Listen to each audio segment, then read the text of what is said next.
And then one particular deacon came out and was like, no, that is not our standard.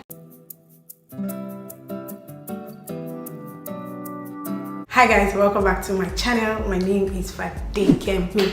I'm a Christian lifestyle blogger and YouTuber in Lagos, Nigeria. Okay, so a particular sister sent me a message telling me that her mom had spoken to a particular pastor or prophet that prayed about our partner and said that he's not the one.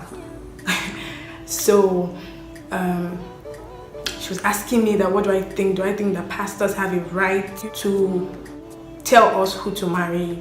What is my take on it? And I decided to make a video about it and just, share my story, my own part of my story. So flashback to before I met my husband, about maybe a year before, we're having this particular series in my church. It was the Hearing God, How to Hear God series.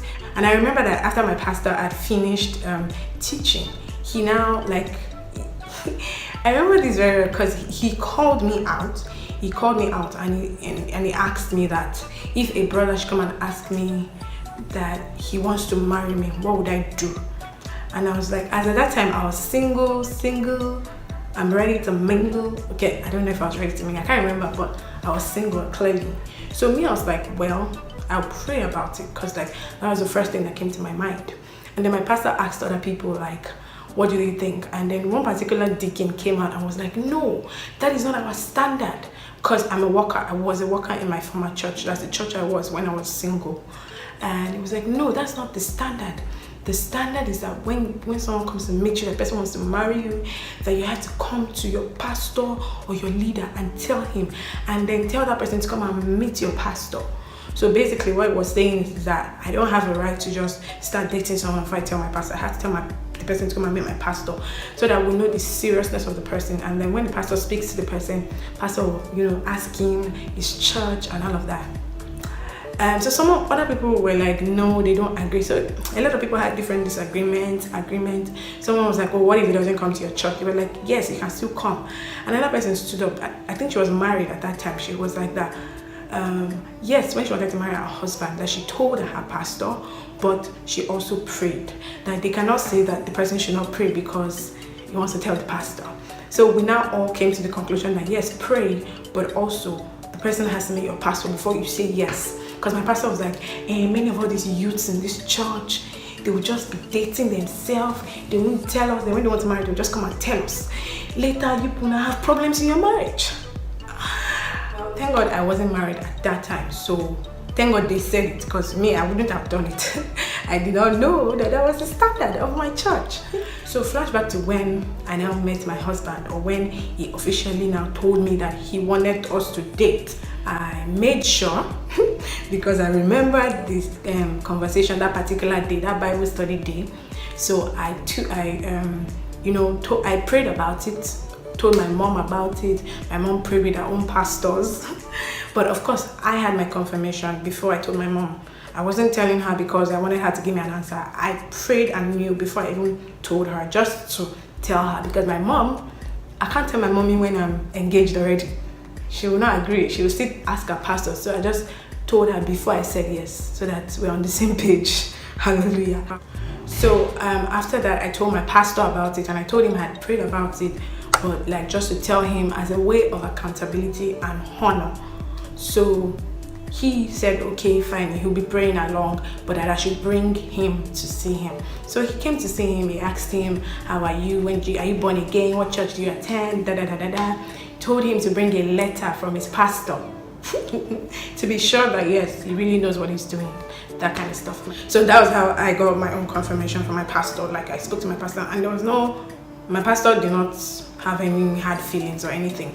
He prayed about it with us, and I think he got his confirmation, although he never really told me.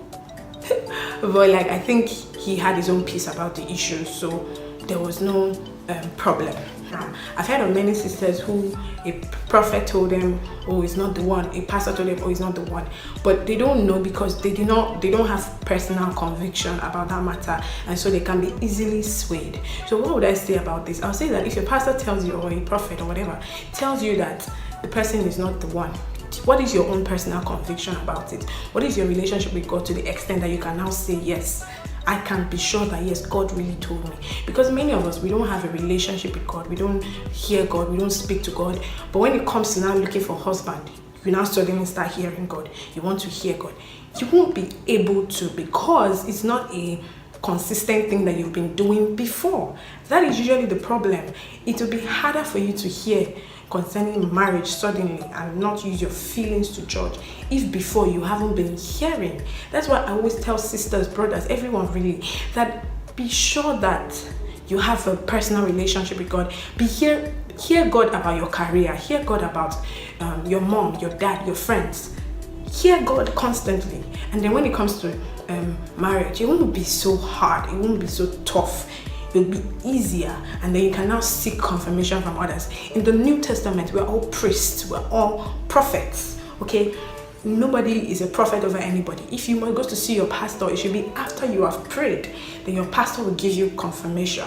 Your pastor will tell you that yes, this person is okay for you because you have prayed. It's just a way of accountability and honor, and to just seek other confirmations.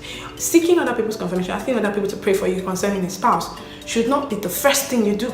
It should be the last resort, just to be sure. It shouldn't be what you do like the first instance somebody asks you out, or you're immediately confused, you're saying, I need people to pray with me. No, pray first, be sure.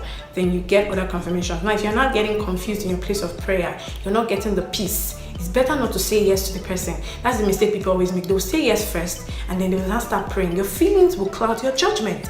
I have been there. I said yes to someone and I started praying. It wasn't there. I didn't have that peace. So that's why when I met my husband, I said I must hear yes first before I say yes to him. I wasn't going to do that let's see how it goes before. I told him I am still praying about it. Every time he asked me, I was always saying I am still praying. I've not yet gotten a confirmation. Don't let anybody rush you, whether you're a guy or a girl. Yeah, don't be rushed. Okay, marriage is a long lifetime. Be sure. Get your clarity for yourself, and then you speak to your pastors. Now, should a pastor have a say in who you marry? Remember this story one time that Mommy Gio said that your pastor should be the first person to know before your parents. It depends on how you look at it, really. I feel like your pastors, your mentors, should know who you're dating. You shouldn't just bring somebody out of the blues when the person has engaged you. You're not like, yes sir, this person I want to marry. Could make sense, okay? I just think that it is right. You should honor your leaders, your pastors, your prophet. If you go to a big church, you definitely have like a cell leader, house fellowship leader, whatever. Like I was the house fellowship leader, so I told my assistant, because he was a former house fellowship leader before I became house fellowship leader when I was single. I told him when I was going to say yes to my husband, like, oh, there's this guy, there's this brother, just to be accountable so that there's no shadiness. Sometimes you think you're seeing the real character of the person, but you're not. So you need to see other people's, opinion. That's the mistake many of us make. We think we are so wise. No, you're not that wise. Calm down, okay? Speak to your mentors, speak to your, leaders. Now, if you feel like your leader is being shady, that's a different video entirely. If your leader is being shady, I would enjoin you to just pray for them, and just make them see that this person, if it's an issue of he goes to another church, you go to another church, that one you have to really talk about it. Because I've spoken to girls that were like, they can't marry outside their church. I'm like, yes, I agree that you can't marry. There's some doctrinal, like some kind of group, Christian groups that you can't really relate with because their own thinking of the gospel is different from your own. But like you outrightly saying you can only marry from your church is a problem. And if that is what your pastor is saying, by saying he doesn't like your partner, that's a different thing.